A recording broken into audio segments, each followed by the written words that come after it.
Dr. MacFarland, once my supervisor in my graduate program where we both studied under Dr. June Downing, later became my colleague in the College of Education at the University of Arizona, where we taught courses and developed programs together, is now and forever my dear friend. If I had to limit my remarks to just one word to describe Dr. MacFarland, it would be optimism. Her optimism and a whole lot of love has given her the drive for more than 3 decades to work tirelessly on behalf of a fully inclusive society, and it's what makes her the most deserving recipient of the June Downing Breakthroughs in Inclusive Education Award.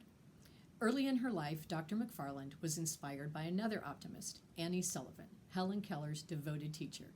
This early inspiration sparked Dr. MacFarland's interest in teaching students with deaf blindness and led her to study under June Downing, a world-renowned optimist in full inclusion, and eventually led her to conduct research with Dr. Van Dyke, a world-renowned optimist in the field of deaf blindness.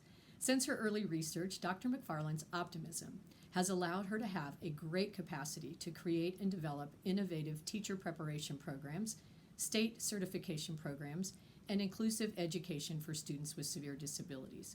All of us, families and professionals alike, know how hard this work can be. And most of us from time to time have felt discouraged. But just like Annie Sullivan and Dr. June Downing, Dr. MacFarland's optimism against all odds does not wane, ever. She advocates for local and state and national educational programs, despite trends to devalue inclusive programs for students with severe and multiple disabilities. She advocates for teacher preparation programs in severe disabilities, even when funding for low-incidence populations have diminished over the years. And she advocates for families who dream of their child accessing an inclusive education despite a systematically imposed culture of biases and barriers.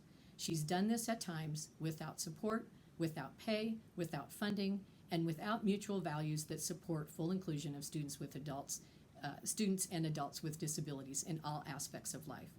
Acknowledgement of her effort is long overdue, and I am 100% certain that June Downing would agree with me.